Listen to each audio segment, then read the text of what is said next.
The Senate will now come to order. Our first order of business is roll call. The clerk of Senate will now take roll. Hi, welcome back everyone. We're going to get started with roll call. If I say your name wrong, please correct me. Nadia Al-Faraj. Crystal Alvarez. Here. Mamana Awatwi. Here. Fantasy Vias. Here. Catalina Carvajal. Here. Holly Carvine. Here. Antonio Cardenas. Justin Dow. Here. Maya De La Torre. Here. Max Donahue. Here. Andrew DeHovic. Here. Eliza Guiraud. Here. Valerie Jaimes. Yashvi Kaladi. Here.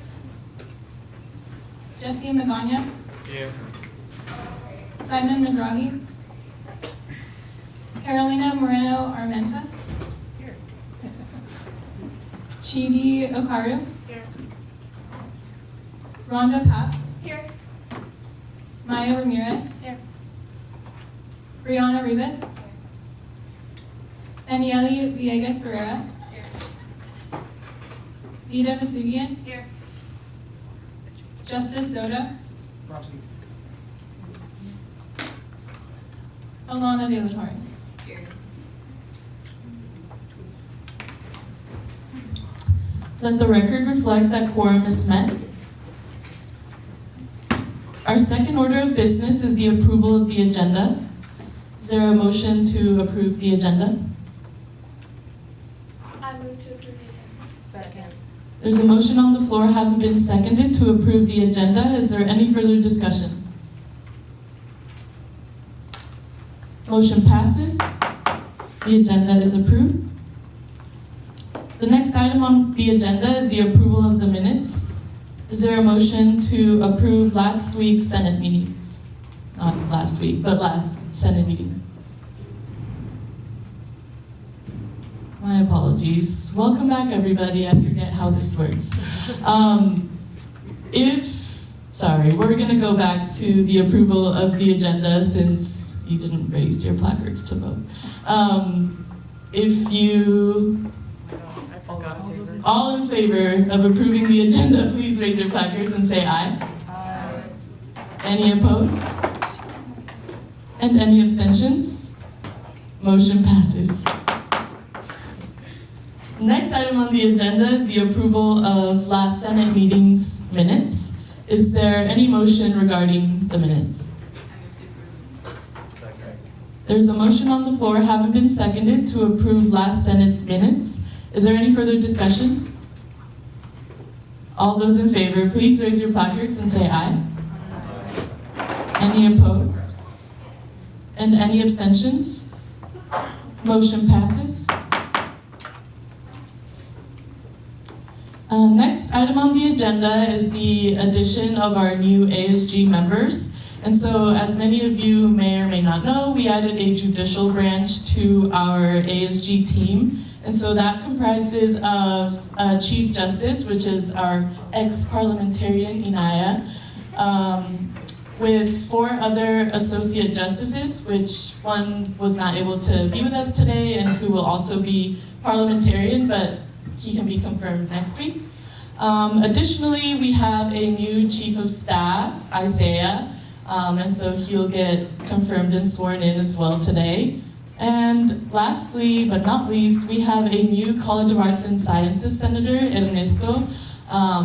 So yeah, these are some new folks joining our team. There are currently 2 open positions for senators as well, so we'll be confirming them as we get applications and stuff. But regarding the current new members, are there any motions? Ryan?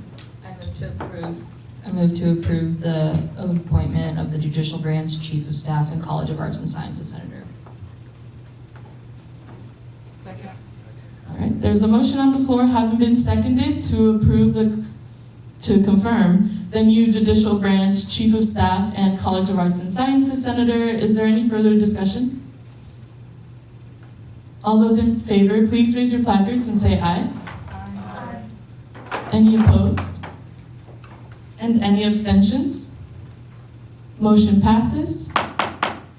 If I could please get the new members to join us at the front for you all to repeat the oath of office.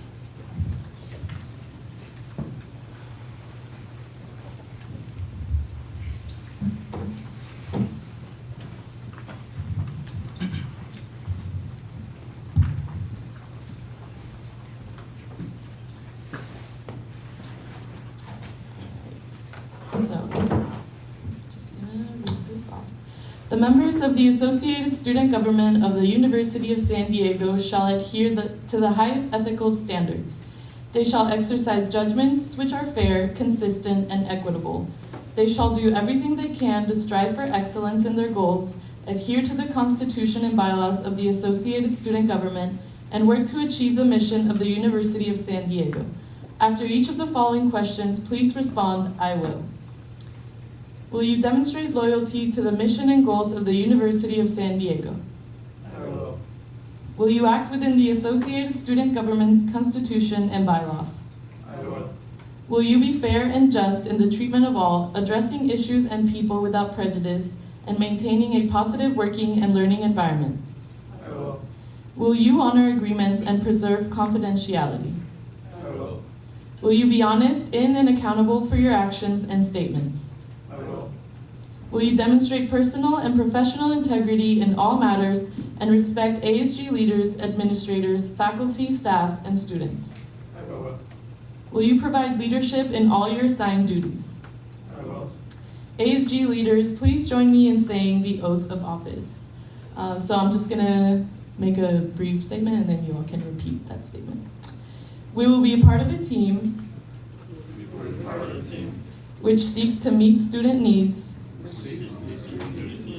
to extend opportunities to all students, and to enhance the quality of education students are offered at USD. We will work with fellow members of the ASG leadership team in a spirit of harmony and cooperation.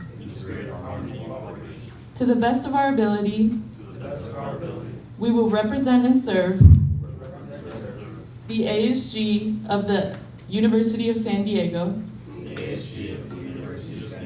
in all aspects of campus life. Congratulations.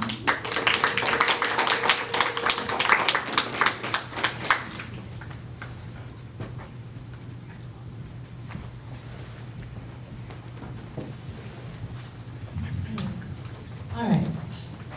Next item on the agenda is just a quick report from me. We have one ASGBC position and seat available, ASG Budget Committee.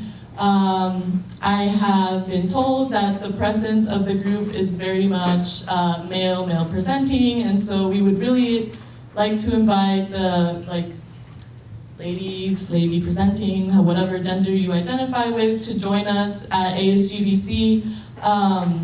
I know we took hands last Senate meeting, but I would really like to see any of you all who might be interested so we can reach out to you.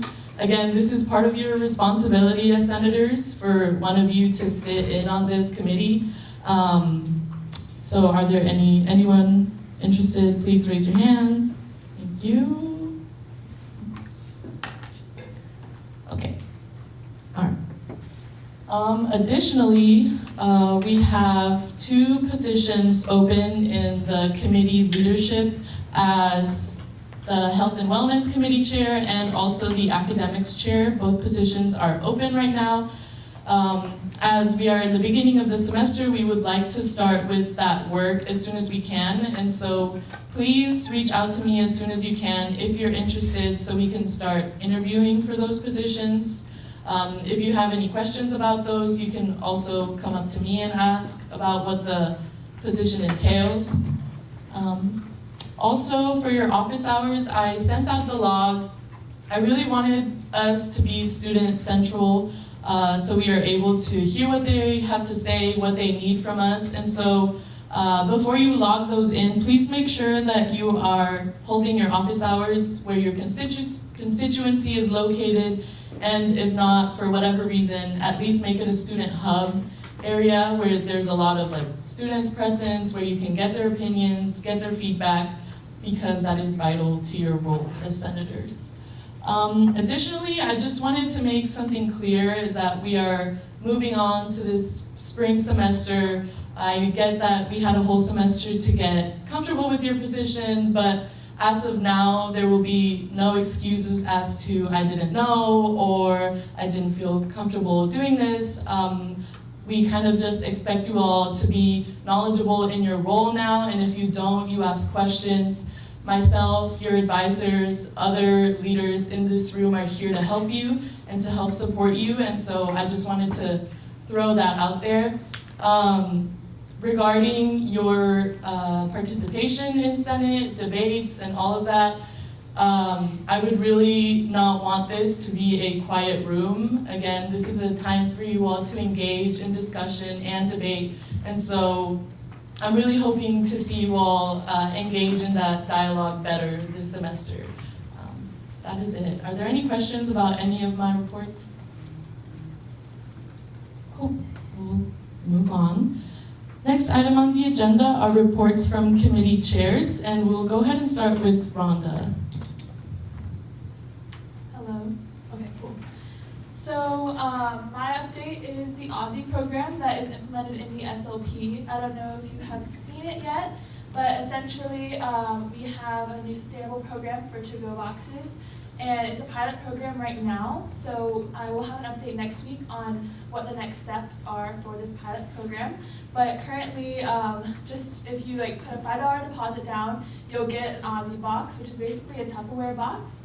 And then with that Tupperware box, you can use it and then get your food and then take it back to your rooms. And then you have a 3-day time period, right, Liza? Cool. A 3-day time period in order to return that. And then you can get another box to use it. So you can use it like the next day or like 3 days later. So yeah, that's my update. Thank you so much. Hi everyone, Fantasy here with the Student Org Committee. We're just really getting started with approving student org, so we definitely will have a lot next week for y'all. We're also planning our Part 2 student org mixer, so if you have like any, I guess, suggestions or like advice, we do have a QR code. I will definitely try to get that out to y'all as soon as possible. Really, the QR code is just like a Google form, so you can give suggestions as to like what food we should have, like what we should talk about, and how we could like help student orgs in all aspects, which is our mission and our goal. But that's it for now. Hi everyone, happy Thursday. The only announcements that I have is that last semester we did the fall campus climate survey, and so we got the results from that, and so the committee will be working on kind of bringing together all the qualitative data that we got from it and categorizing it and then being able to present it. And so within the next coming weeks, we'll gather together, get all the data together, and then we'll present it here at Senate for you all to know. And the data really is supposed to not just be used by the ID&E committee, but also other committees and other folks on ASG, so that you all have access and knowledge of like what students were saying in the survey as well, because there's a lot of really good information in there. The second thing is just a quick announcement. So for those of you who don't know, we've officially started this search for a Chief Diversity Officer here at USD, which is a position that has been vacant for a little bit. And so it's exciting times to be able to hire someone who will be fully committed to working on diversity, inclusion, equity, and access work here at USD. So if you all have any questions, let me know. I sit on the committee with a couple other folks from around campus as well.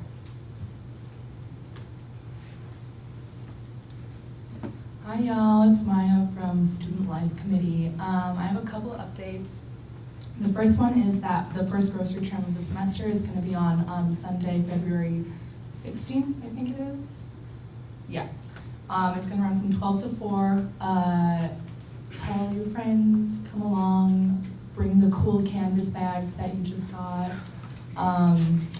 And yeah, and then the second thing is we have a survey coming out soon, gauging students' interests in having the a like free or like discounted Lyft ride to the airport over either spring or summer break or for that, but we want to gauge to see if students would even be interested in like investing in that. So that should come out soon. Thank you. Hello. What's good, everyone? I don't have an update for athletics, but happy Thursday. Thank you. Next item on the agenda are reports from ASG Executive Board members. We can start with. These are really nice. Yes. Oh, I can go up. You can press the mic. I just have a few things. So first, we have our own judicial bylaws that we've been working on. I'm meeting with Tom Harrington tomorrow with the parliamentarian who you have yet to meet. So we'll get back to you in like the next 2 weeks. But for elections, we've settled quite a few things. The timeline up here, so informationals will start the 9th, which is right when we get back from spring break. And they're gonna run for about 2.5 weeks. And then applications will be due. Then people will campaign, we'll have the vote, like the final elections for president and whatnot, and for the senator positions on like the Thursday when we get back from Easter break. And then for seat apportionment, God, this is hard. For seat apportionment, we, as you all know, Camino Founders is offline. And so the way they're reallocating housing is reallocating those students. They're basically putting them in a new portion of Valley B. So if you all know Valley B, it's 4 buildings. They're taking one of those, and that's the Honors LLC.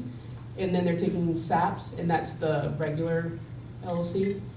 So we up here, we've labeled that Valley C because we have no idea what that's called. Yeah, thank Jen for that, it wasn't me. So yeah, we have a total of 30. We have 7 at-large senators. Most of you probably don't know what that is because it's not existing yet. It's basically just anyone with like, they represent the entire campus and they have the entire campus votes on them. It's just a general senator, not necessarily housing or academic. And then commuter senators. We added a few. I don't know how many there are currently, but we have 8 because about 50% of our student population is commuters. So we try to get that as comparable as possible to the 9 residential. And then just last thing for elections. So we have been working on the bylaws, but I've never ran for senator, and I don't think many of my branch has. So I want you guys' like input. They're on the drive. They're under judicial files, ASG, elections, rough draft. If you guys could like comment on that or read through anything that you think could be better by Sunday, Saturday evening, Sunday, whatever, that'd be great. Any questions? No? Wonderful. Wait, are you gonna need senators and all of ASG to help out with informationals? Yes, we haven't decided like how many, the specific number, probably like 1 a day, so like 12 minimum. I'll come back next week with specific asks of you all, but yes, I'll probably need a few of you.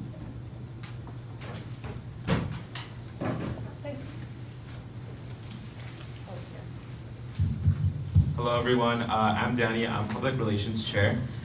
First of all, thank you so much for everyone who helped out and came out to Alcala Bazaar. We had a really good turnout, so thank you for that. We were giving out the canvas bags that you all could use at the grocery trim as well, as Maya said. We still have tons left over, so we hope to still use these and give them out.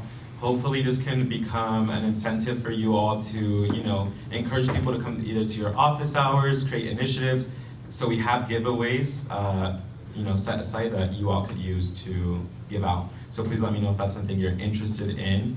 As well as my position, I'm here to support you all and as a resource to promote and, get your initiatives and events out to the greater campus community. So I'm more than happy to help with that.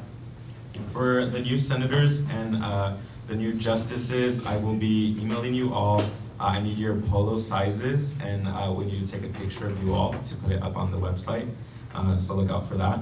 And for those of you in the public and in the Senate as well that are joining us for the first time, stay connected with ASG by following us on Instagram at USD_ASG.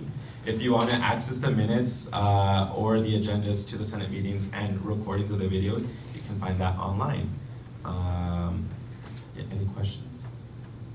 Sweet, thank you. Hi guys. Well, I'm on the agenda, so that's my update. You'll see my update.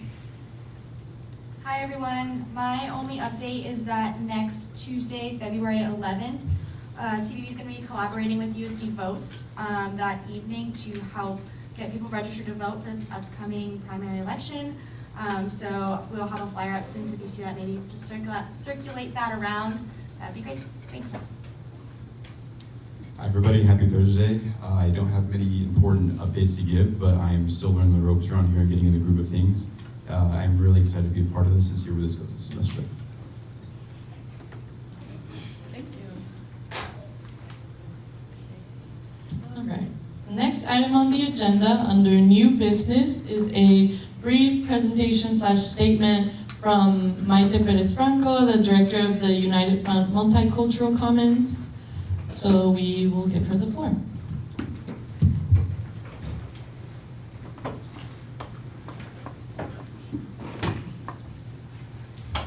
Hi everyone, good afternoon.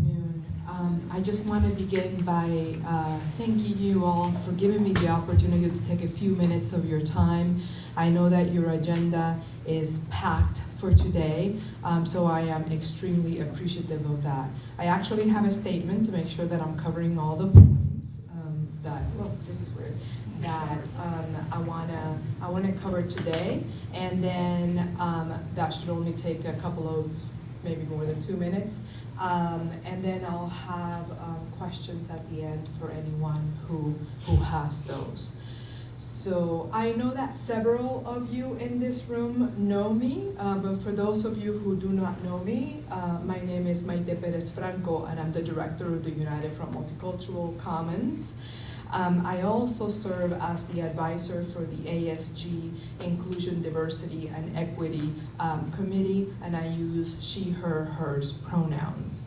I'm actually part of a team that is preparing one of the first year LLC hour sessions for this spring semester. So there are 2 LLC hours. One of them, we will be doing Language Matters during this time.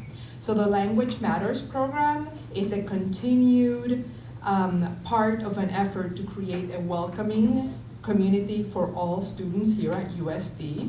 In the fall, some of you may recall the leadership conference that you participated in, where one of the days was focused on the identities and communities learning outcomes. This really kind of provided student leaders with an opportunity to consider how we can continue to improve USD to make it more welcoming, more inclusive, and doing some of your own identity and self-work in there. At the end of the day, you were asked to respond to the following question. I liked, I wished, I wonder, ... right? So in the I wish category, several of you who participated identified that they wished that that there were more opportunities to have some of these kind of conversations around, again, identities and communities, and that more people around campus, not just student leaders, had a chance to participate in them. Someone wrote, for example, I wish our campus would become more inclusive. Now I can say that as the director of the UFMC, I'm constantly hearing those things in my role as an administrator, but particularly hearing that from a lot of our students. So that's kind of like a lot of the work that I do here on this campus. So you may also be aware that during OLE weekend, right, the orientation weekend, we have a session called Belonging at USD. Which we've been doing this session for many years. And Language Matters is somewhat a continuation of that conversation for our first year students, right? And also we all know that these conversations around what it means to be in community and that identity work and exploration can be quite challenging difficult, sometimes can make us uncomfortable. And also that these conversations are important to help us grow towards a more inclusive campus community. Now, the goals of the Language Matters program are really 3 of them. The first one is to know what non-inclusive language is, right? So what do we mean by that? Understand the ways that non-inclusive language impact our community and student sense of belonging here. So that's one goal. Second goal is to provide skills and techniques for how to address non-inclusive language. And then the third goal is to learn about USD's response protocol regarding bias-motivated incidents and also your responsibility in that, what we refer to here as acts of intolerance. Note that this program, there is no goal of telling students what they can or cannot say. We are not censoring language. We want our community members to be aware that language and our words have power and provide students an opportunity to be attentive to the impact that our words and our language can have.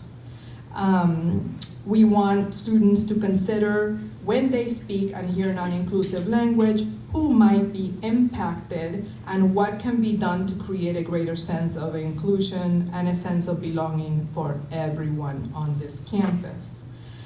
This is particularly relevant today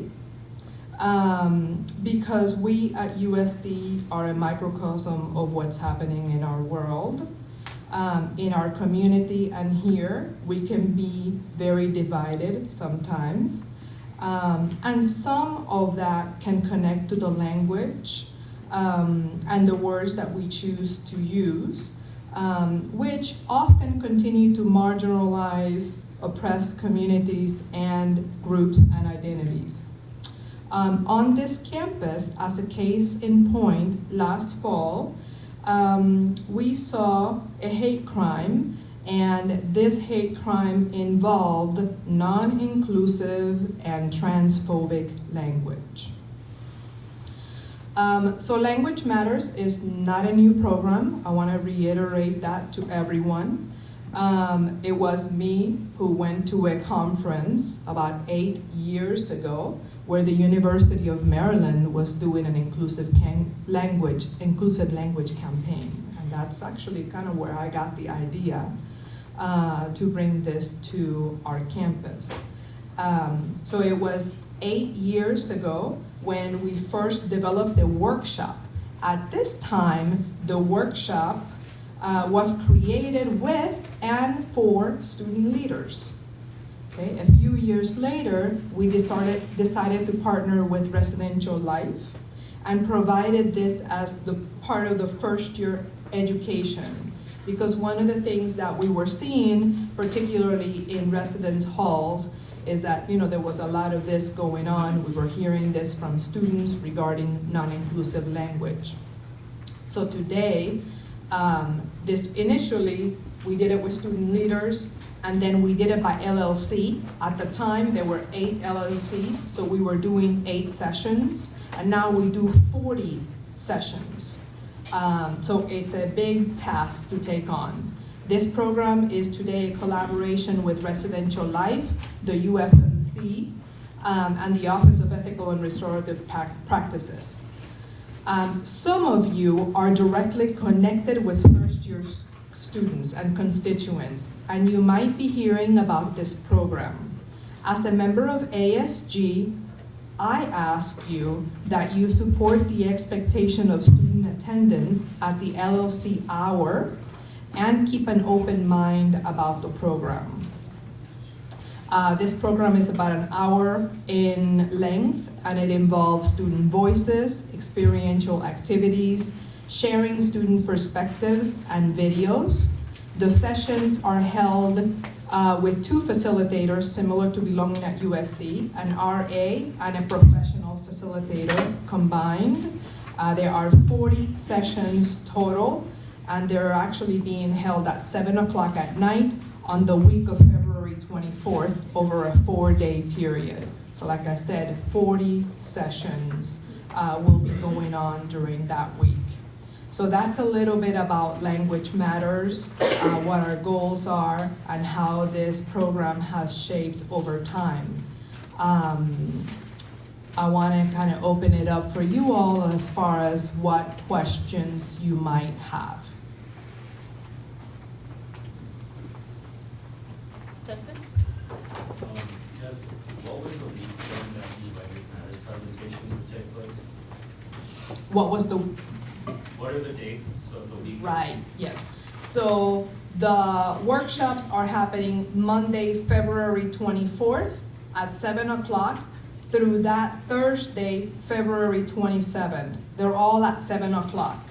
So what's happening is each night by different RAs and LLCs, there'll be between 8 and 10 or 11 sessions per night. And those are all part of the LLC hour that are part of the first year requirement.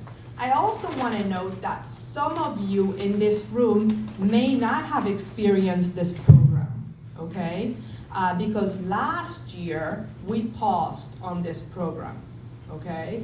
So I said, you know, it's been about 8 years since we started with student leaders. The reason why that happened was, some of you may recall or not, because it's like an administrative thing, but Student Affairs as a division had undergone a reorganization.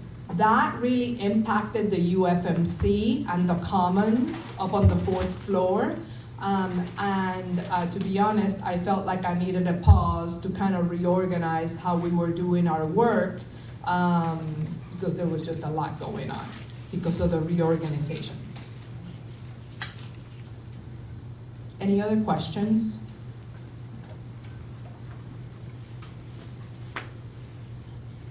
Anayan.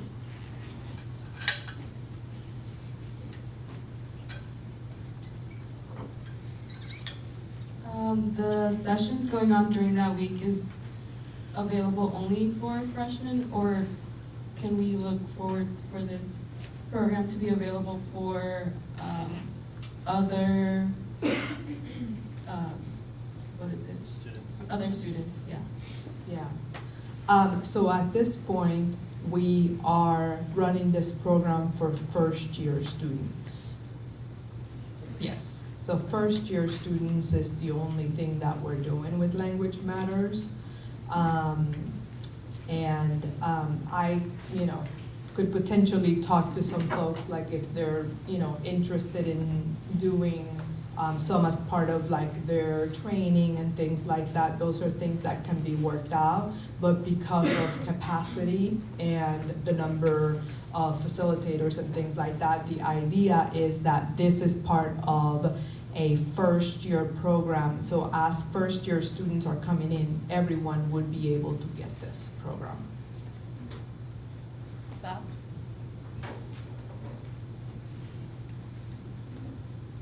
So are you asking or encouraging us to co-facilitate or just like participate, or what exactly? No, I think I just, you know, one of the things that I wanted to do is I wanted to make sure that you all knew what was happening, particularly because of the connection to it not happening last year. There was a lot of confusion around,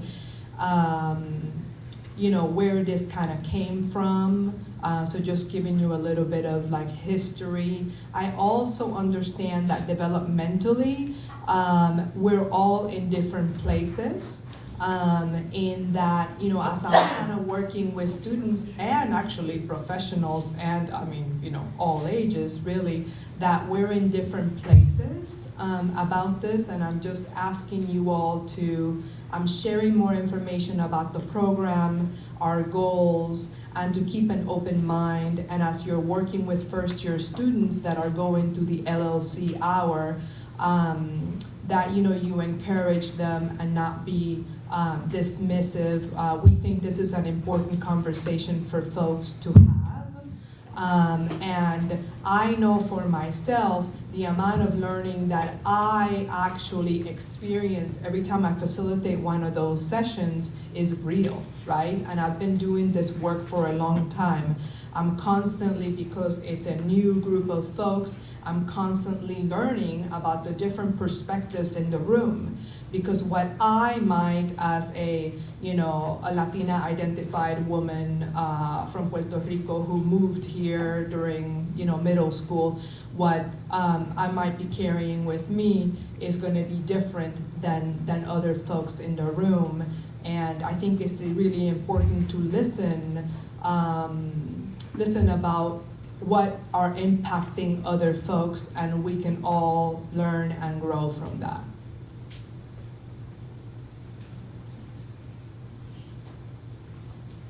Any other questions? Thank you all so much. Thank you, Maite. All right, next item on the agenda, oh, my apologies. We shall take a 5-minute recess. Hopefully the majority of you all can grab food in that time.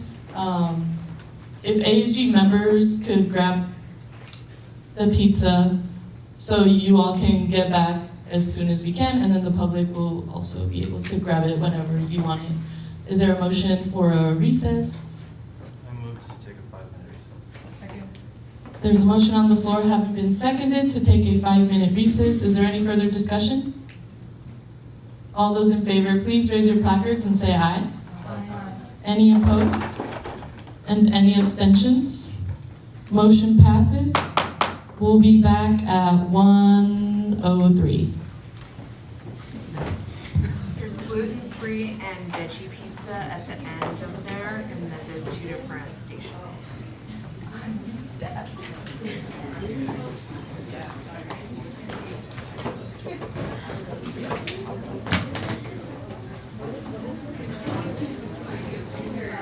I was like, wait.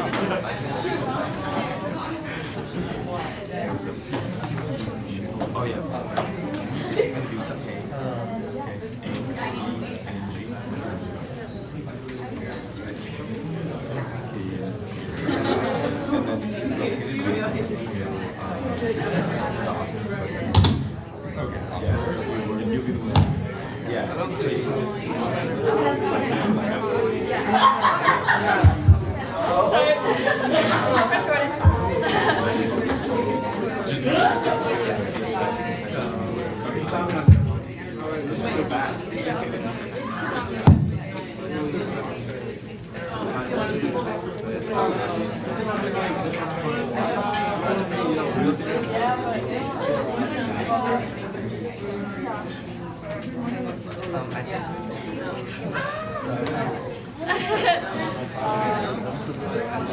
They need some help. They really,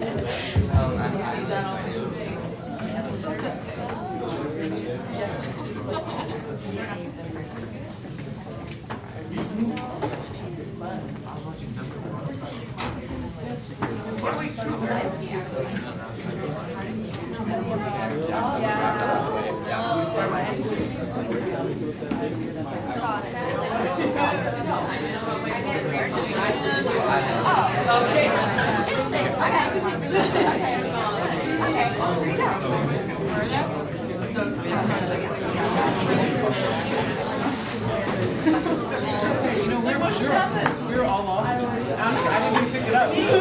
I obviously, and then just really forget. Oh, yeah. I was just like, right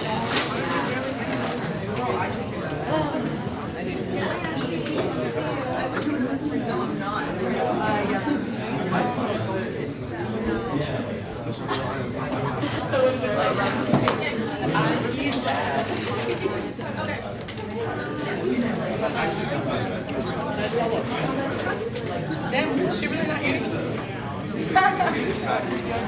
Yeah, I wouldn't either.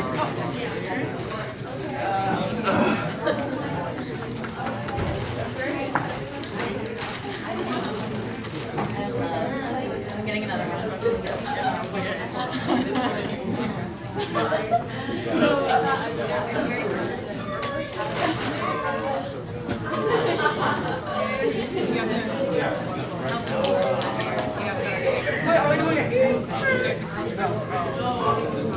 You better.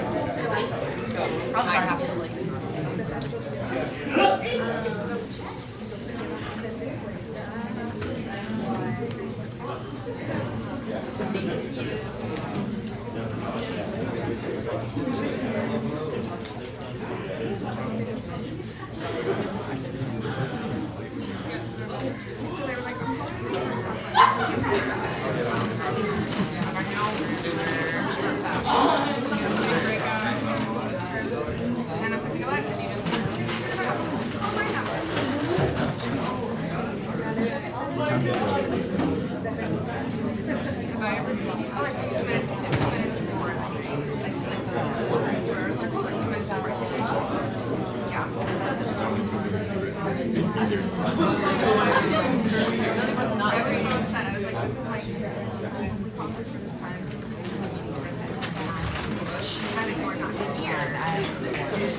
I joined the class yesterday.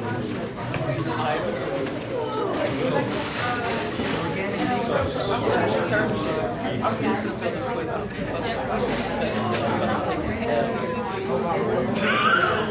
Like, I don't know. I don't know.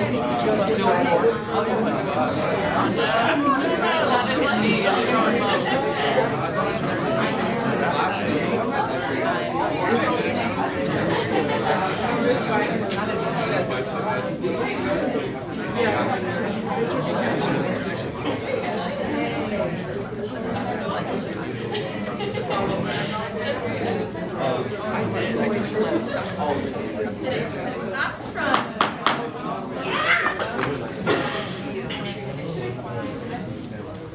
If all ASG members could please get back to their seats. Of course, if you want to get more throughout the rest of the meeting, please feel free to do it.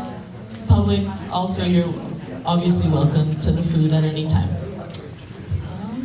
The next item on the agenda is a brief presentation from our finance chair, George. Please give him your attention. Wait, Lana?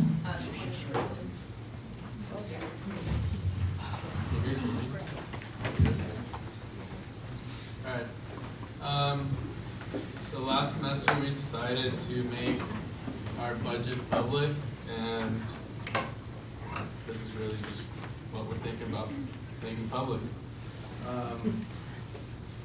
Yeah, I mean, it's pretty self-explanatory, I think.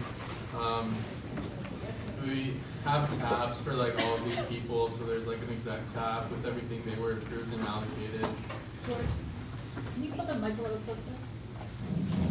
Thank you. Can you guys hear me now? You still need to talk louder. Can you hear me now? Project, George. You need to project. I feel like I'm in a Sprint commercial. Or a Verizon commercial. It's better. No, it's not the volume. From the diaphragm.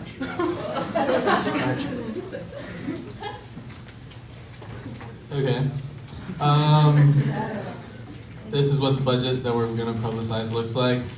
Or, yeah, it's gonna look like at least.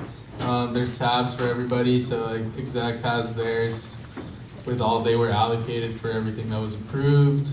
Same with, I guess, ASG's other tab. It's really just what keeps us running.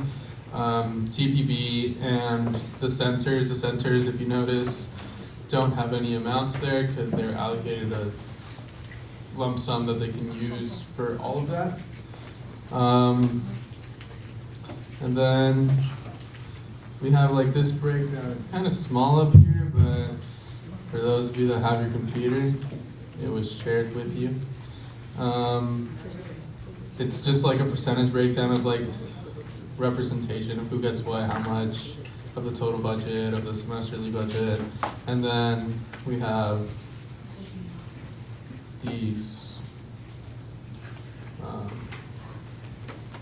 just like images of a representation of who gets what compared to all the other ones. So like if you notice there's like a bunch of small circles in there, it's because they get a pretty low amount relative to the big circles. And it's really it, guys. Like, it's pretty self-explanatory. But I'm here to answer any questions you guys have about this.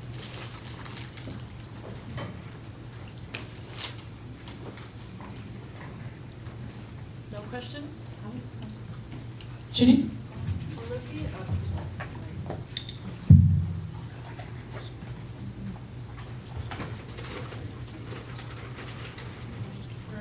groups that receive lump sums, will it be updated as the semester goes on for like each event, and like how much that's on that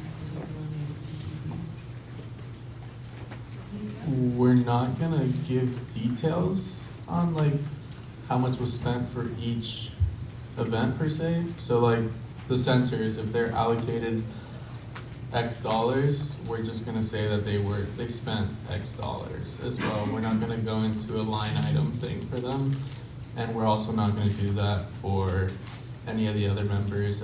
I mean, it wouldn't make sense to, because some of them we can't due to contracts that are signed. So it's more of a uniform across the board. Dr. Avery? George, maybe you said at the beginning, but I missed it. What's the plan in terms of how you're going to share the information with the public? Is it on the website? Are you pushing it out in some manner? It's going to be made available on the website where all the other previous year's budgets are. I envision it looking like the other ones, which are just spreadsheets that are downloadable on the computer. The images would be part of the tab, so like these tabs would be what is downloaded. Quite literally what's like this, and throughout the semester it'll be uploaded with expenses, so it'll be updated pretty. Jen?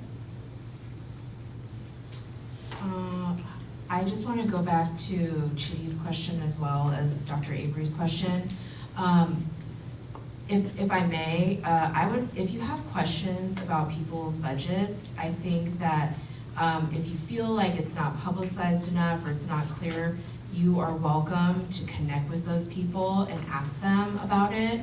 I encourage that to do so if you're wondering more details about not just what they're spending, but why they're spending it and the intentions are. And also in terms of publicizing it on the website, I encourage you all as well, as much as it is available and you all are asking questions about it, you can refer your constituents to that.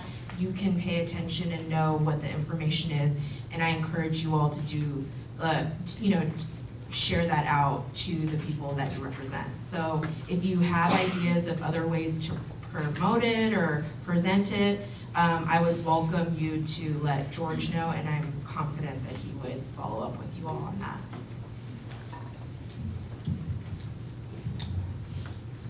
Any other questions, Justin?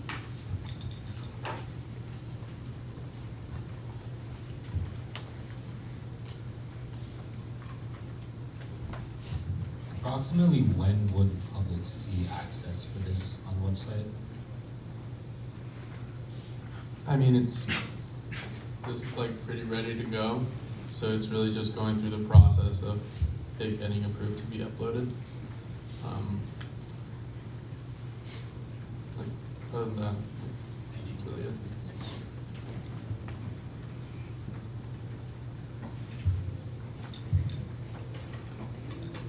Maria?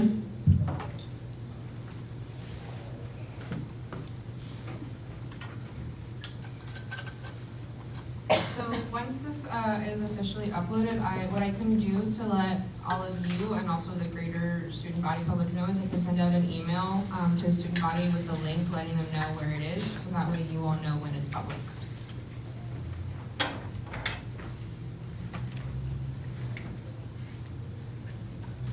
Any other questions? All right, if there are no more questions, thanks, George. Next item on the agenda, since we did not have time to do this last Saturday during break, I wanted to give you all a very brief amount of time to get in your committees, and really what I wanted to happen was just you all getting a time and date when you all will be meeting. I understand that the academics chair is not presently here, but I will be kind of like stepping in for now just to get you all to keep meeting, keep working. So 15 is the max. Please use only the amount of time that you may need, which may be less than 15 minutes. Additionally, you can either do that if you have extra time right now or after, but I really want to see your Google Calendars updated so I'm able to meet with you all one-on-one, especially those who were not at the training. I am giving priority to those who were not there. But yeah, we have 15 minutes. You can spread around the room if you have. Please be mindful of time. Don't take up the 15 minutes if you don't really need them, but go ahead. There's a timer on the screen so you know how much time you have available.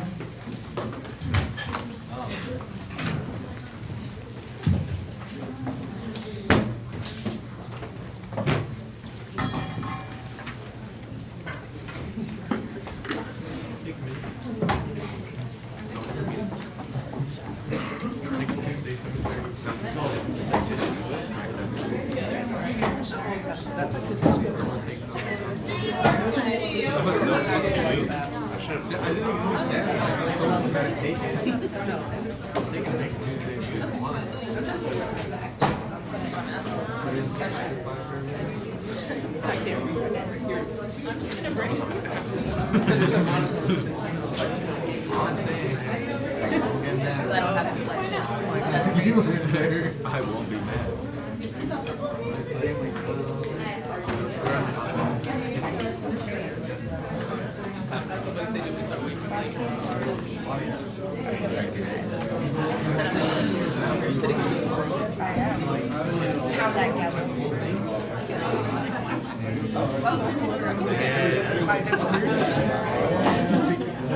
This one's not that bad.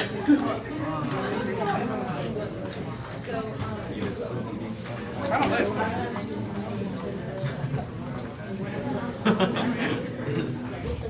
oh. Right here.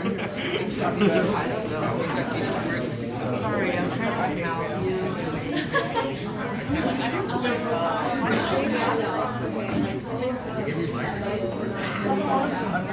I got a new prescription, I just haven't ordered the bus yet. When you guys are waiting for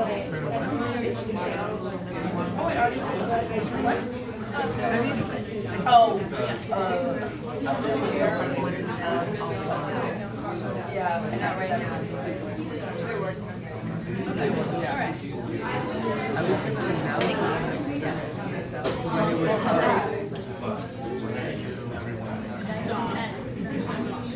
I'm just saying.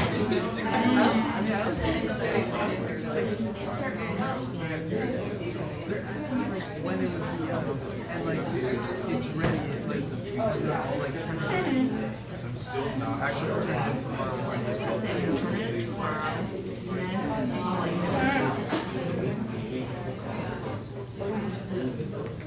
I feel better than I did this morning.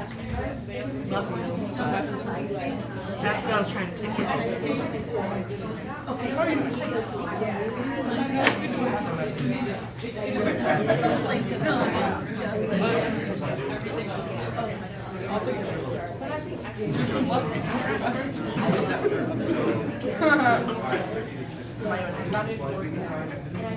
Which committee are you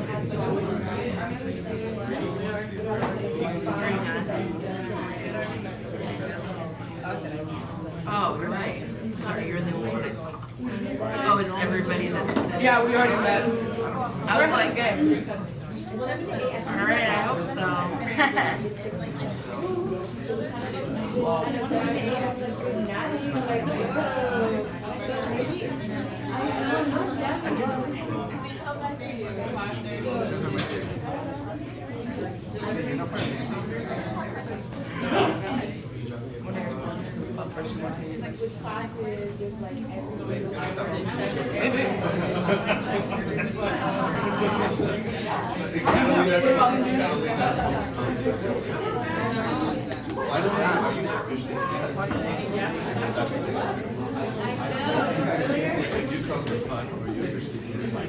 That's the only way, like, so. Oh, it's mad.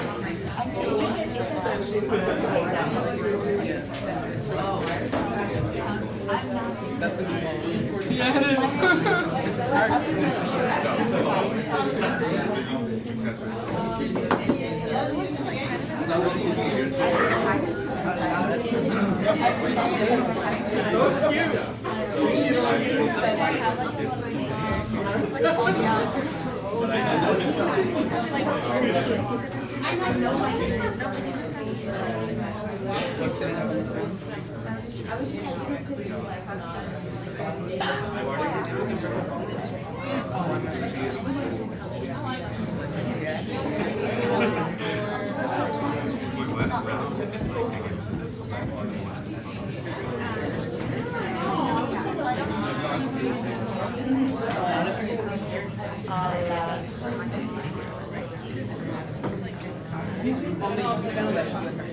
like the audio. No, first TikTok. Yes. He can't do it right. It would be like POV. It's like right in No, I know. Right? A lot of people. Let me find out you're trying to do an initiative. Stop. That is a good one. Interesting. It's all.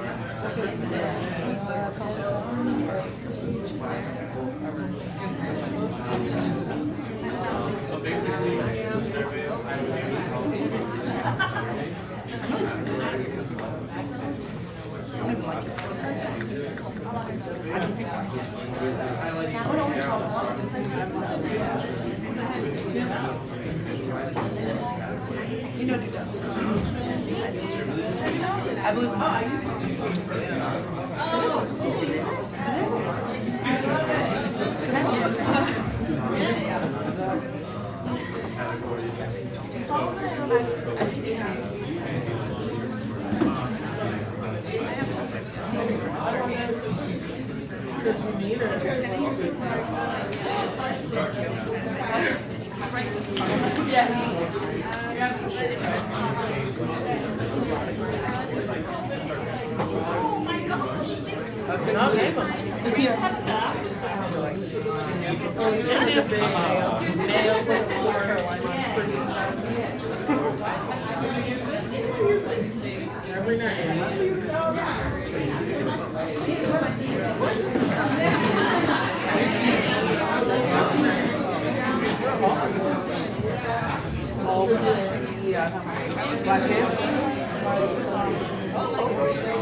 I won't be in the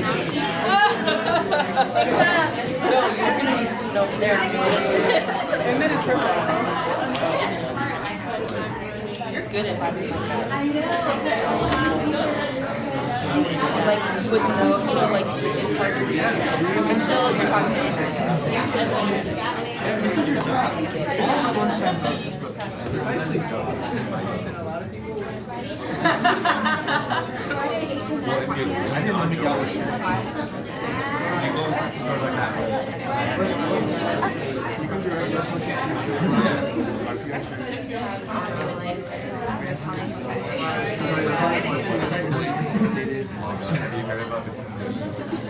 You don't even diversity. That one stopped. It was your phone that fell the other night. They all got Because Miguel, I told her, I was like, Miguel, what did you do the other night where you like slammed the door? And he said that it was you looking through your phone and he kept on dropping.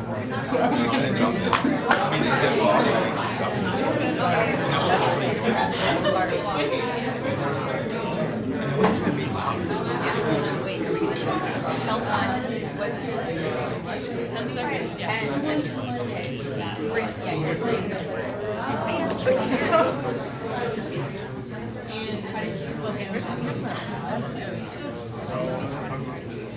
Make you look at the wrong one. Another one.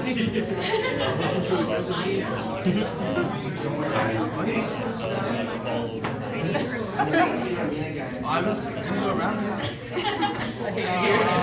I just don't know.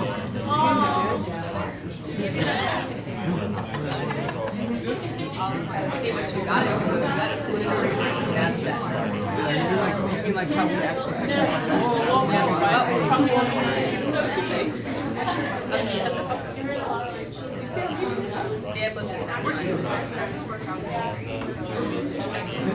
That's why you're dropping.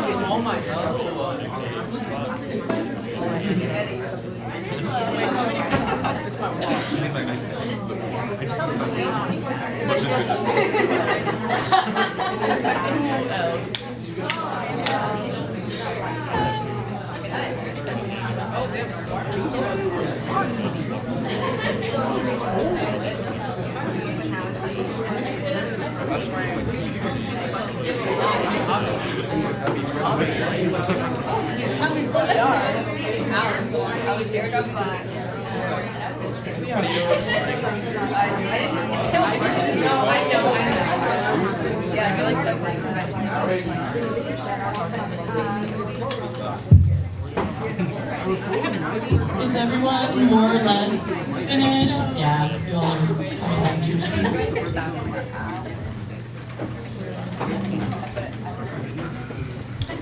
All right.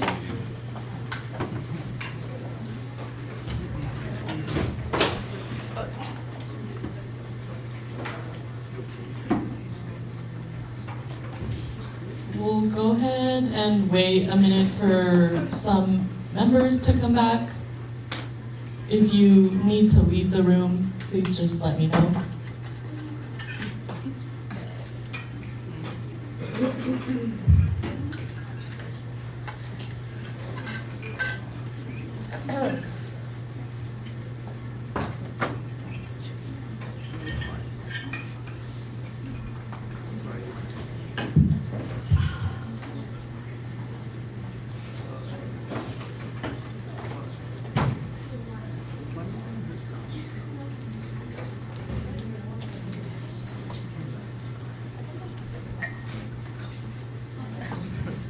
Now that we have everyone back, Our next item on the agenda under new business is holding a space for the ASG training debrief. For those of you who weren't there, obviously this was a training meant for ASG TPB members. But just to give you all kind of like some background into what we'll be discussing is an occurrence that took place last Saturday, February 1st, during our training. It happened during a session on dialogue across difference, and essentially the presentation began with a TED Talk video that was meant to, correlate to the discussion on dialogue across difference. However, after sitting through it, we realized that there were harmful images in that video, particularly impacting Black students. The video and the presentation messaging were problematic, and no trigger warning was given before that presentation. After the occurrences and kind of feeling out the responses from our students, the presentation was stopped. We opened up the space to discuss like how we were feeling at that moment, what thoughts were coming through our minds while we were sitting there. Students shared how they were processing the video and the harm that was caused through the entire presentation. The individual who was giving the presentation was offered multiple times to kind of take accountability for his actions, for the harm that was caused, for everything that was said. However, they were not willing to take accountability for the impact caused through the selection of the video. And so kind of what I wanted this space to be for ASG members, since it was one of the advisors who kind of shared the presentation, is to just discuss as members of ASG, I know I already said that, how we kind of wanted to move forward. I don't know if there are still some feelings that have remained unsaid. This could be the time for you all to kind of share that, if possible. But yeah, I just wanted to create a space because this happened during our trainings. It was stopped. There were remaining things that we were supposed to do that weren't done. And so I kind of just wanted to see how we wanted to move forward as an organization. If there were any remaining thoughts from what took place to be shared. But I really just wanted to create the space. We don't have to talk about it at all if you don't want to. But yeah, the space is open. Val?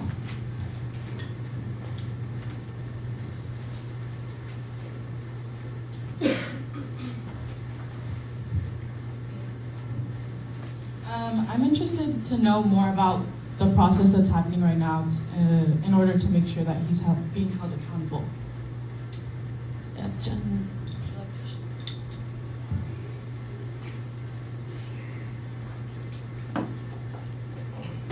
Hi, everyone.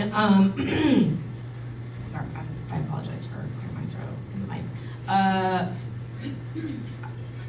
So here's where we're at, and if you all have questions in more detail, you are always and open to follow up with myself or any of the other advisors that are present.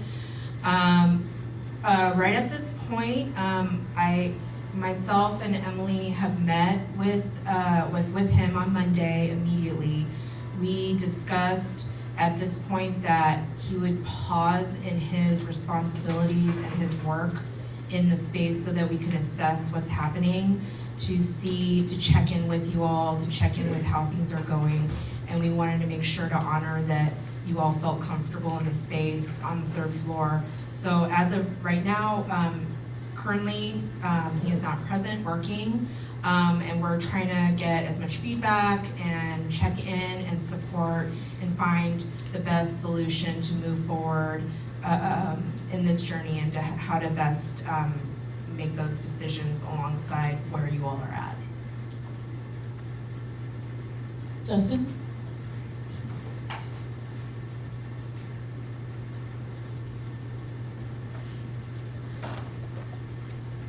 Thank you, Jen. Is there ability, or will there be availability for members of ASG to sort of schedule a time to have dialogue with him personally, or is that unavailable while he's not in his responsibilities at the moment?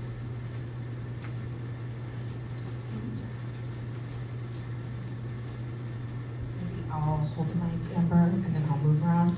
I'm sorry.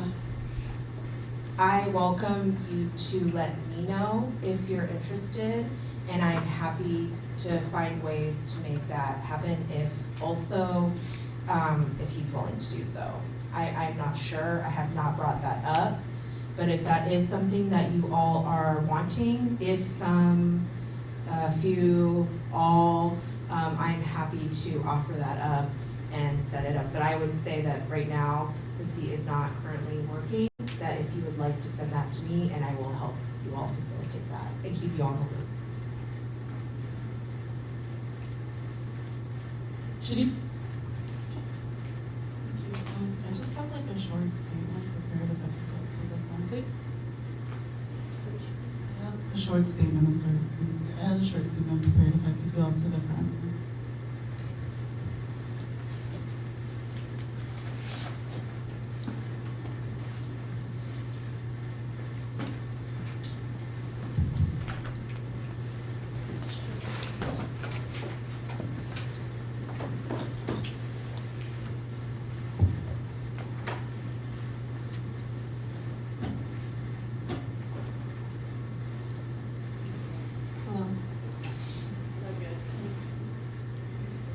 Hello.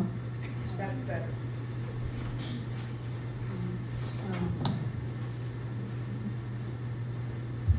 The Associated Student Government has a responsibility to represent students within institutional systems that would rather ignore or do without students' inputs.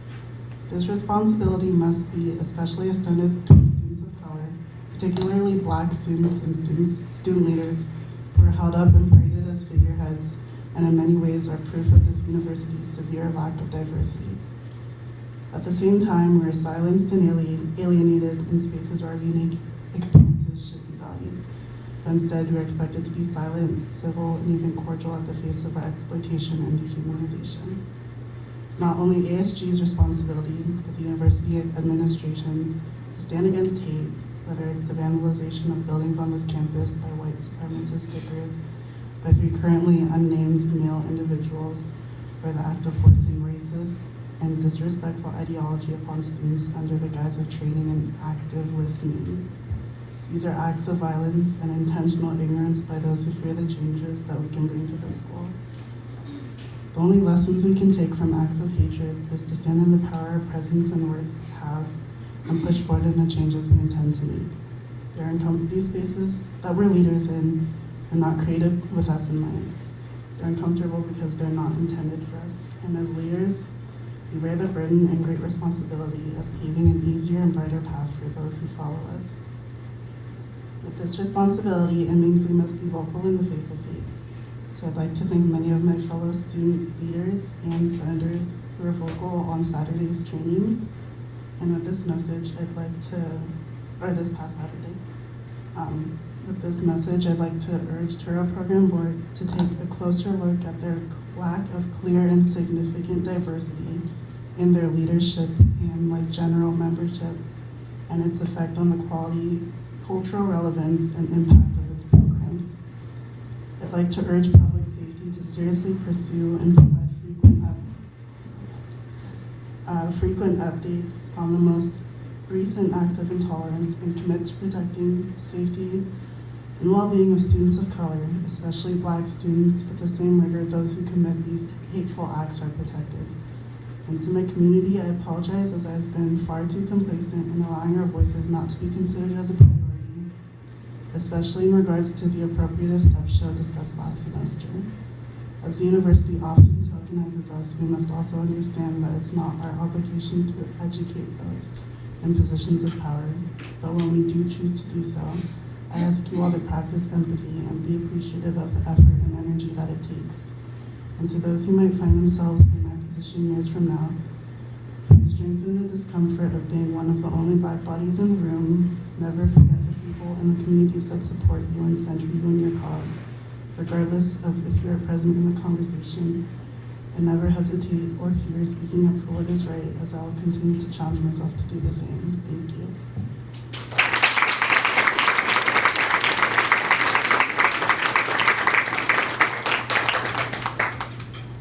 Not to be that person, but we've reached our allotted time for this discussion. So if you'd like to respond or add anything of your own, please feel free to make a motion to extend the time.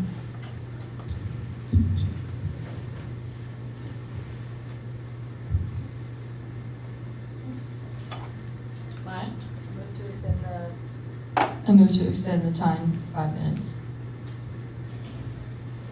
Second. There's a motion on the floor having been seconded to extend the time for our debrief an extra 5 minutes. Is there any further discussion? All those in favor, please raise your placards and say aye. Aye. All opposed? And any abstentions? Motion passes.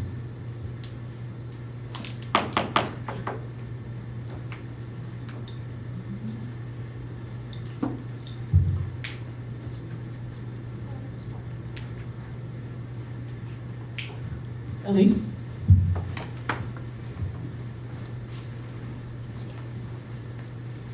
Chitty, I want to say first thank you for sharing that. I wanted to apologize to everyone for not saying something on Saturday when I felt as though I should have. I think truly I was in a state of shock, and I think it's taken me multiple days to process everything that's happened. I'm angry. I am disgusted with what happened. I speak on behalf of Traer Program Board that no one condoned what happened and everyone is taking the time to process what they need. I cannot speak as to why no one else wanted to share in that moment. But I do feel very sorry that I didn't say anything in that moment. And I want you to know that I heard you. I want you to know that we all heard you, and we're gonna do our due diligence to make sure that we continue to advocate for you and support you in whatever ways you all need. And I will make that my primary goal for this semester.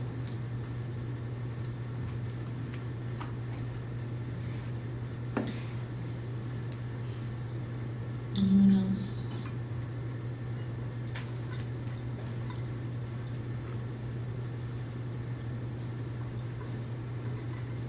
All right. Well, if anyone needs to follow up, wants to follow up, wants to, oh, Kwame, did you have something to say?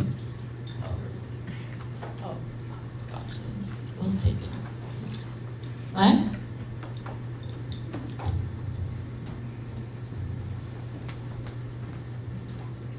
I just wanted to ask if there are any plans on how to prevent this in the future. I know like it would have been simple to like go back and like look at the PowerPoint, but at the same time, maybe we also need to reevaluate who we're putting in these like positions of power. So like maybe the interview process can be like a little more rigorous or something. Thank you. Include like culturally competent questions in that interview, something like that. Thank you. Maya, I appreciate that. I appreciate that comment and question. I would say that while I don't have I don't know where I mentioned it in some of my other meetings, while I don't, and our team does not specifically have plans right this second, I can guarantee you that that's of our utmost priority to learn from what has happened and to be more intentional about how content is being presented to you all. And we welcome thoughts, suggestions, but also we will do the work, we will do the research, we will do follow up and do what we need to do to make sure we set you all up for further success. I think one of the things that didn't happen this time that I know Marion wanted and inquired about was executive board or anybody else in the ASG like student team to review what we're gonna be like trained on, presentations that are gonna be had. And so I think on the student side, it would be like important for someone, or if not the whole executive board, to review not just like what the training is gonna be about, but I guess now like down to even the details of a presentation, what's gonna be shared. So yeah, on the student side, at least that's how like we can help prevent this from happening again. Rhonda? I want to say that I'm not usually one to speak up about social issues like this. I mean, I am, but it's something that takes a lot out of me. And I think that's something that I definitely wish I did on Saturday, because this is something that has, like she was mentioning, and I like want to thank everyone who spoke up and for making this something that we're going to continue to talk about, because this is something that society has like begun to say it's just a word, it's just a movie, it's just a phrase, or whatever it might be. And it's just like, it becomes like normalized, and that's something that we need to continue to discuss and find solutions for. So I just wanted to mention that. Thank you. We've reached our allotted time for this discussion once more. Again, if you want to make a motion, please feel free to do so.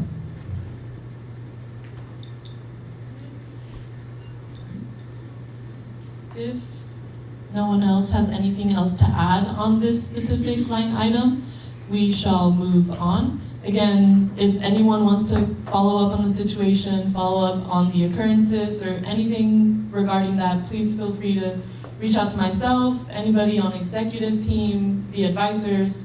Primarily, we just want everyone to feel supported, and so if we can do that for you, please let us know. But our next item on the agenda is final business and hearing of the public. At this time, any senator may take from the table any motion previously laid in the meeting the week before or present urgent business. Any member of the public may voice any concerns to the assembly on non-agenda items.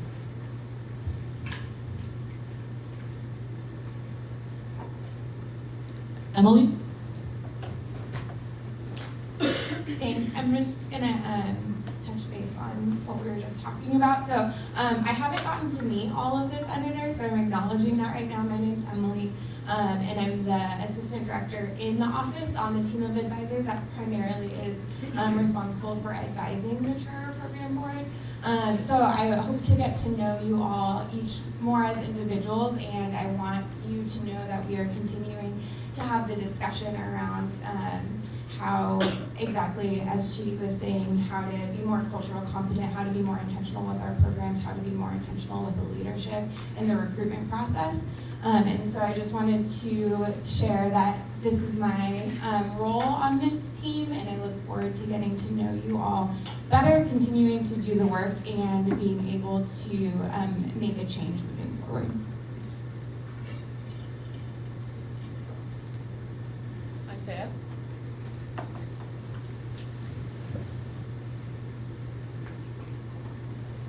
May I just ask that those who are the chairs of the committees please send me or share with me their detailed Google calendars by 5 p.m. Monday, the latest, please.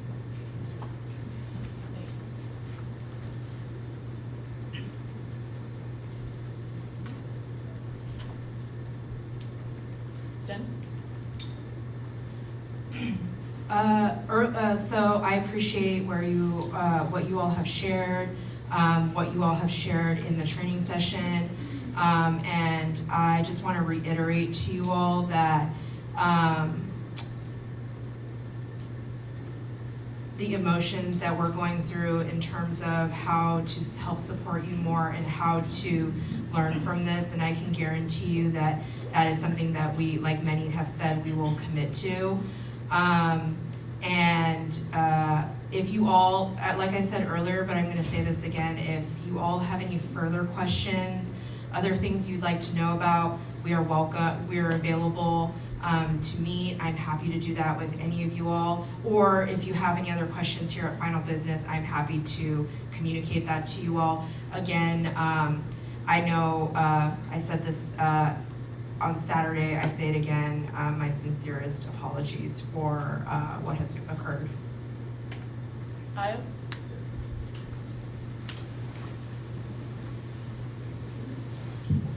This is clownery. This is clownery. Like, I don't, it's always something like this. Like, from the students, the professional staff, to like, why does this happen so frequently in this place? And just so we know what happened. I wasn't present in the room, but Nicholas Twilligs, where it says his name, because we all know who he is, showed a problematic video. And, there we saw that. Anyways, that, the response that was given into like what the recourse was for the consequences of his actions, I don't think that was sufficient. I want to know what HR is doing about it, like his position. I want to know what the administration, what you guys do when someone does something like this. I don't want like how you're feeling. Like, who cares how we're feeling? How does the policy that you have represent the decency that your office represents? You know what I'm saying? Because it shouldn't be how are you feeling, guys? I want to know what you're going to do when someone does something like this. It's not about like how you feel. The law is supposed to do what it does. You know what I'm saying? And if it's so like such a touch and go process that if we just don't say anything that he can maintain his position and like nothing actually happens, and I think this is like it's nonsense. We need to see like actual like the law do its job. And you guys gotta press them. You know what I'm saying? Like press them. That's not acceptable. Like period. Like this is not acceptable. Yeah.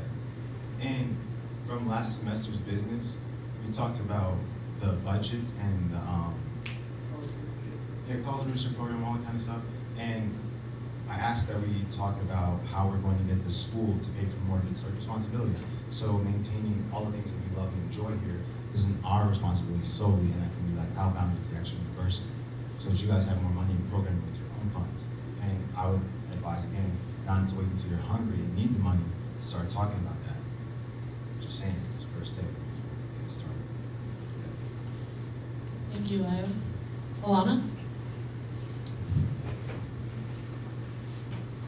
Hello all, my name is Alana. I want to take this time to comment on the fact that you all are in leadership positions and you all should be leaders. And I know that sounds outlandish, but that's truly what the students and your position is asking and entailing. Sitting quiet and staying neutral, you're siding on the side of the oppressor. I'm so sorry for all of you who have just learned that, but for you to be quiet and not say anything in the face of adversity of someone else, you are just as wrong and just as bad. So, nothing personal, but there is no more time, especially in student government on this campus in this lifetime. It's 2020, we're seeing clearer this year. It's no longer time about people sitting back and being like, you know, I didn't say anything then, but I want to come back later on. The later on doesn't help. The not being the person to want to stand up and say something, that doesn't help in a leadership position. So all I'm asking is, this is early on in the year. I know that training happened, and at training you're supposed to be trained how to do things properly. That didn't happen. So you have to use your human decency and your mind and your will and anything else that you can muster together to do the things that you're not being taught how to do, which is lead properly. So truly, if you don't know how, if you don't want to, if you don't have the energy, the stamina, I fully understand how exhausting this type of work is, but please give your seat up to someone else who is willing to do that work, because we're always in this cycle, always in this loop, and it's always the thing of, oh, well, I wish I had done something. Well, you didn't. And chances are, you're gonna practice what you preach. So you're gonna keep doing nothing because you don't know better. So please give your seats up to someone that does know better, to someone that wants to do better, so that we can avoid these things. So that when something like that happens, it's a collective uproar that takes a minute of all of you being like, sorry, we're not gonna do that next, and then the whole thing is gone. You're gone, the presentation's gone, we're moving on. we don't even have to talk about this later, because there's the collective unit saying that this is not what we're about. But people being silent means that you are about it, and I am not sorry. That's just how it is. If you're gonna be silent and neutral, you are siding with the oppressor, you are siding with that advisor, you are siding with that video. So unless you are loud and upright and upfront about what you stand for, then don't lie to us any longer. It's quite annoying and quite frustrating. I would much rather you look me in my face and say, I don't care, because your actions already say that you don't. That is all I have to say. Thank you. Ellie? Hold on, wait a minute. We've reached our 10 minutes, but if you would like to let King talk, make a motion. Chitty? Second. Say what? Oh, I'm so She sorry. needs a mic. You can, 1 second. Just yell it if you want. I move to extend the final business and hearing of the public by 15 minutes. There's a motion on the floor, having been seconded, to extend the time of the final business and hearing of the public an additional 15 minutes. Is there any further discussion? All those in favor, please raise your placards and say aye. Aye. All opposed? And any abstentions? Motion passes. Ellie, sorry about that, you can. Hi, my name is Ellie. You can call me Kate. I understand the purpose of the video was to learn how to talk to people who have opposing views, but the biggest problem that I have is that you were shown a video about the KKK, and I'm pretty sure all of us have taken a history course here. And the fact that some of you were silent, I find a problem with that. That you think it's okay for a video, for a man talking about how he hunted down, or how he searched, or his oppressor, in order to become friends, or whatever the video entailed. And the fact that you all watched that and didn't find that to be problematic. Because what you're saying is that we, as Black people, should be fine with wanting to talk to our oppressors, become friends with our oppressors, and just go out of our way to make them see our humanity, which I think is highly disrespectful. You all were talking about having cultural competence courses, or whatever, being taught how to be cultural competent, but who would be teaching it? Because obviously the man who was teaching or was supposed to be giving that dialogue was not competent in any way. He didn't give you all the praises to even talk to you or apologize. And who approved that presentation? I would like to know who was behind it. Is that a question you can answer? And if you can answer that, are they competently trained? Because if we're going to say that the school is culturally competent, where is it? Because it starts at the top, and the top is obviously failing students of color, especially Black students. And the fact that all of you have leadership roles, and some of you even said that it takes a lot out of me just to know that maybe you don't like talking about oppression, but oppression exists, and if you being silent shows that it's a privilege. You're privileged to not even think about it and not be impacted by it.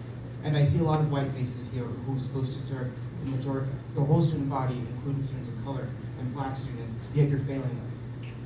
I need something, make this make sense. What makes any of you think it's okay not to speak up? And for TBB, I would like to know, will he be fired, yes or no? I don't feel safe or comfortable being around that man or knowing he's still on this campus working. Thank you, that is all. Thank you for coming to my TED Talk. Thank you. And just to be fully transparent, that presentation was with Dr. Cynthia Avery, and so who approved the presentation? Yes. Alana, I know you wanted to talk. Hi everyone, I'm Alana. I'm a junior here, and first I just wanted to thank and celebrate Chidi for speaking up in that space. I know how hard it is to speak up, I'm sure we all do, how hard it is to speak up in spaces where you feel like you're the only one, and to know that she was empowered enough and brave enough to do that, I really respect it. And it's really important that leaders like her are in AS, because that's how I know that I'm being represented, that's how I know that I'm being stood up for. And I just think it's a bit troubling that a year ago this time I was in this room being accused of being a member of a group that is of similar nature to the KKK, and now we are back in this room discussing a video in which we need to befriend the KKK and understand the KKK and sympathize with the KKK. And so I think all of that is very problematic. I think it reflects the very, very, very slow progress that AS is experiencing despite all of the amazing things that have happened over the course of our new executive staff. And like everybody else has said, I would just like to echo that you guys are leaders, and I know it's exhausting, trust me, because I live it and I do it and I breathe it every single day. I speak up in classes, I speak up in forums, I speak up in assignments. Every chance I get, I use my voice to talk about the wrongs in the world. And for something so wrong to be right in front of your face and you not feel compelled to say something, to even motion, roll your eyes, get up and leave, like anything would have done, but silence is something that we cannot stand for. So yeah, I just ask that moving forward, you guys are proactive, you guys are immediate, that you guys are urgent with your leadership, and that you do a better job moving forward to support not only the students, but also the senators that are members of your body. Because nothing is more exhausting than being in a leadership role and being the only one fighting for an entire group of people within a group of people that aren't fighting for the same thing. So. Thank you. Holly?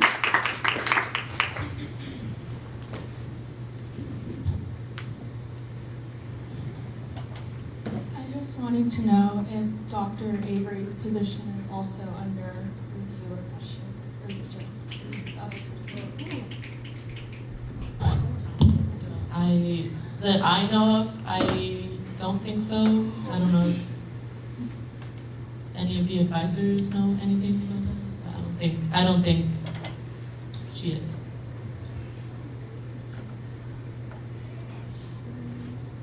Fantasy?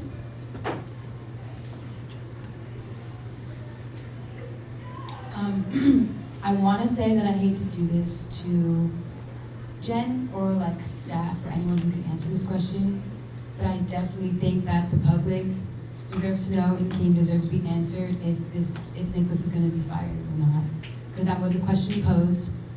So yeah.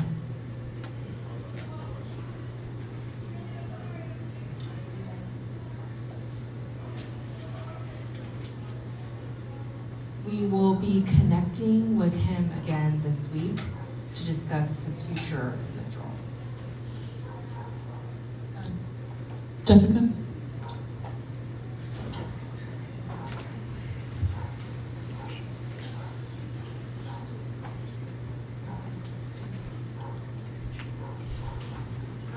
For those of you who don't know me, my name is Jessica, and I would also like to echo one. I would want to thank Chidi for giving that statement, because Chidi is an example of a leader that I would like to see in every single one of these seats. She is really now our future because she's a sophomore. And when you're looking at these roles going into re-elections, Chidi is the example of what I would like to see for the future of Senate and for ASG as a whole. I would also like to echo off of Alana. Silence. Silence says a lot. Says a lot more than what someone else is saying. So once again, for those of you who are silent, really do some self-digging, self-evaluation, some self-reflection on what you are doing in these seats. Because I would rather you not be here than be here in silence. Two, I just find it very convenient that every time we have something to say, whoever that Cynthia does leave the room, I get schedules are busy, but I just find that really convenient because in this current situation, she was part of the problem, and I don't know who can answer that question, but I would really have liked to see her stick around for this part, and especially her Chidi statement, because she is part of that statement and part of the problem. And I would also like to know if her position is under review as well. Thanks, Jessica. I was personally told that she really had to leave at 1:30 for a meeting regarding important business. But yeah, she did decide to leave. Again, I have no idea if her position is being looked through. I don't think it is. But yeah, that's all I can answer. Io, I know you still want to say something? Yeah, I would like to know what your all of your offices, what the university stance on racism from the employees is, because I want to know what is the recourse like. I want to know what you do about that. What happens? Does anyone know that stuff? Should I actually talk to HR? I feel like that's something we should, especially given the events of the weekend, that we should all be kind of like aware of at this point. I mean, because it's been the students that we all advise, and now it's the advisors that advise the students, and like who's next? Like who wants to come out the woodwork next? So what's the policy? Like what happens? Right now, we are, like I mentioned, but I'm happy to try to go into further detail. And as much as I would like to share more and more details, I mean, and I don't want to say it in this phrase, but it is inevitable that I have to respect the policies of the university in terms of following up with that person directly. But I'm just telling you what the situation is. We have met with him. We have discussed the situation. We have talked about checking in with the students, seeing where they're at, how they're feeling, and then moving on from what that situation is. But let me, like I said earlier, right now he is not currently working in the space at all. Holly? And, Sorry, go ahead. And once there is an update, I will share it with you all. Thanks. Alana?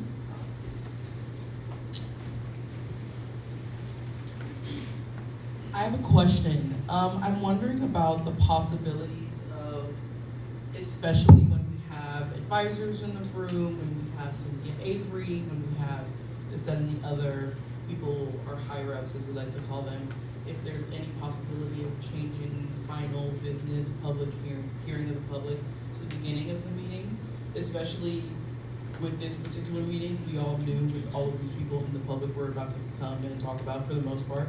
So especially in those instances concerning advisors, and I know that one of the troubles is that public hearing of the public can get long, and that extending into your actual business would be weary, but yeah, let me know. So that's actually like a real Robert's Rules thing. We can just like suspend Robert's Rules, and someone here would have the motion to like move something up, but that's feasible if it's a trend that Cynthia leaves around this time, so like that Is that a frequent trend that she leaves around? Because I've been to a couple of meetings where, and I know that I've seen her at the beginning, and then towards the end, like right when hearing of the public happens, she sort of, lack of a better word, dips, because I'm not a part of the Google Calendar, so I'm not sure where she's going. But just wondering like the logistics of that, if we know that we have something specific we want to talk about, how do we bump this up? Jen? Alana, that's a really good point. I appreciate you bringing that up. Typically, and I can't fully speak on her behalf, but typically she attends as many of these meetings as she can. She also knows and understands that there are like direct advisors here present. And so in the past, I'm saying like that's maybe why she would try to come to as much as she can, and then try to do her part. But I understand the impression that that's being made, and so I will let her know, or you all are welcome to let her know that that is what is the perception of the situation. But I would say based on what I have experienced, I think it's her attempt to try to be present as much as she can. However, that is a suggestion that can be made for you all for the future. Thanks. Alana?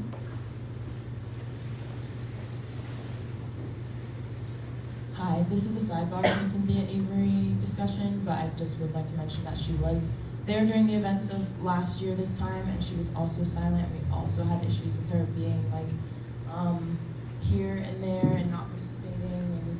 And so yeah, I think that we definitely, I would ask as a student that like whoever works closely with her just like relay these concerns, because I know she cares and I know she like wants to be there, but there's just some things that she really needs to be there for. But anyway, I would just like to briefly suggest that any future trainings on like active listening and accepting people who might be different from you actually be done by people who are considered to be the other. I think that might have been a very good way to avoid things like this. Obviously, active listening can apply to any group and everybody needs to be trained in those skills, but I think when it's something specifically about overcoming differences, that it should be maybe the conversation or the dialogue should perhaps be led by somebody who is experienced or lived as an other or the different. So, Fantasy?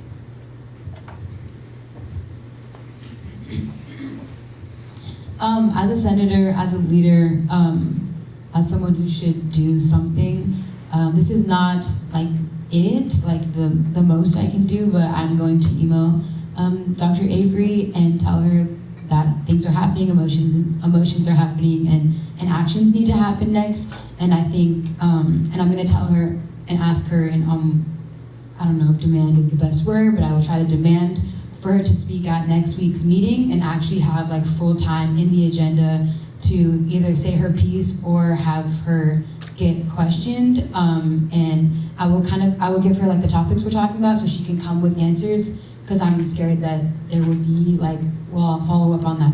Anyway, so I'll email her and make sure she's at the next meeting so y'all can come through and just know that it's on the agenda. And if it is later in the agenda, or if I have a constituent or anyone who come speak to me and say they want the final business to be in the beginning, I'll make sure to make that motion as a senator. So just let me know. We've reached our allotted time on this discussion, and also it's 2:07 and class starts in like 20 minutes, so just be mindful of that.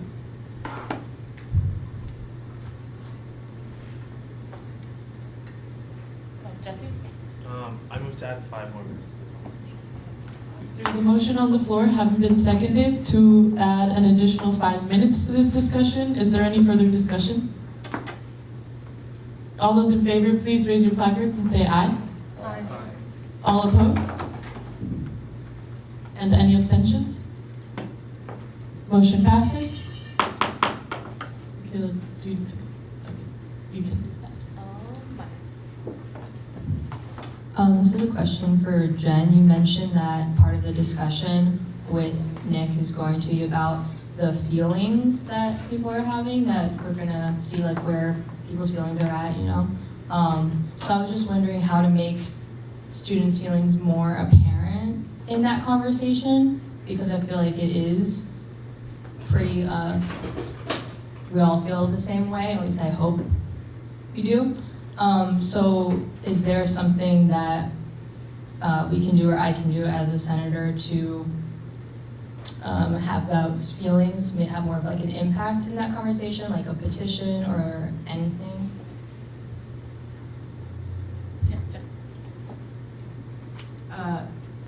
Great question, Maya.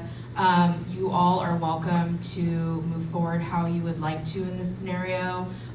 You all are a governing body that have rights to move forward based on what you're hearing from the public and from the community. If you would like to, you can let me know, or if you would like to speak with him, if you would like to directly communicate that, I'm welcome to hear that, and I'm happy to help try to make that happen for you all. However, I also know if you don't like to and you would like us to relay it or relay specific examples of things, we are also open to do that as well. But if you'd like to talk to him, I can work on trying to see if that's possible to do as well. Jesse? I'll try and keep this brief. At the end of last semester, I asked everyone in the room to take intercession to really think about the time and the effort that you put into the position for the seats that you're currently holding. And so I'm gonna ask again, but be a little more crass with it, is that there are literally people in the room who are begging you to do your job because you were elected or appointed or asked or whatever it is to do it. So do it. Because I'm, for one, tired of seeing the same seats empty, the same people with proxies, the same people saying they don't know how to do their job, the same people silent, and the same people doing nothing. And like Alana asked, if you can't do it, then give up your position. And that's me speaking to you as one of your peers. If you really cannot do it, then give up your seat and allow space for people who are ready to be committed to the work. Because yes, it's not easy to sit in these seats and be like, for lack of a better term, criticized by folks who are in the public, but also when you signed up for the position, you signed up for that kind of work. I was, along with several other folks, criticized for a whole semester last semester, and it wasn't fun, but here I am, willing to do it again because I know that there are students on this campus who really just need people to listen and then actually do something. So whatever space you're in, whatever rooms that you get into, make sure that you're saying something, that you're doing something, that you're using the voice that you were given, that you have, to be able to speak up. Because it's not enough to just sit around and do nothing anymore. And I know that I'm the ID&E chair, but the work of inclusion, diversity, and equity should always fall on me. I also am a white presenting male, and I take full acknowledgement of the privilege that it is to have that identity. And it is a privilege to be a male in general as well.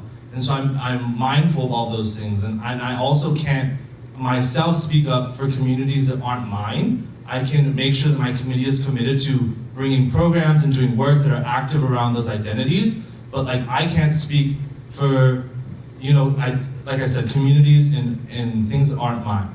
So I'm asking you all to really just, next week, come back here, maybe refocus, think about things that you want to do, and then actually start getting them done. Because we've had a whole semester to do that, and now it's really time to put your foot to the pedal. Like, it's time to go. Because some of you are gonna want to rerun or whatever for the next semester. I'm gonna be out of here, but I hope that if you're planning on rerunning, that this semester, not just to show people that you want another position for next year, but that you can actually get things done. Because you want to now, not to make yourself look better for later. In the back, in the way, do you still have something?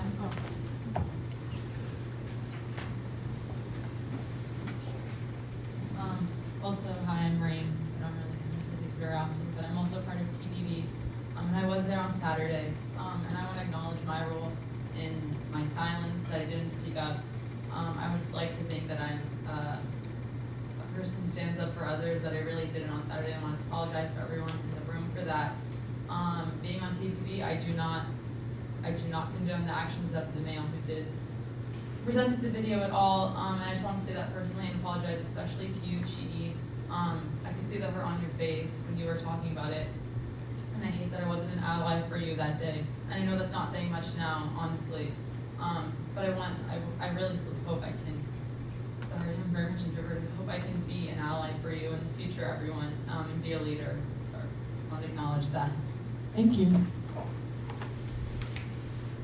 So we reached our time again, and it's 2:13. So just the possibility, if you don't have class after this, we can like stick around in this room, but just don't always have to keep extending the time.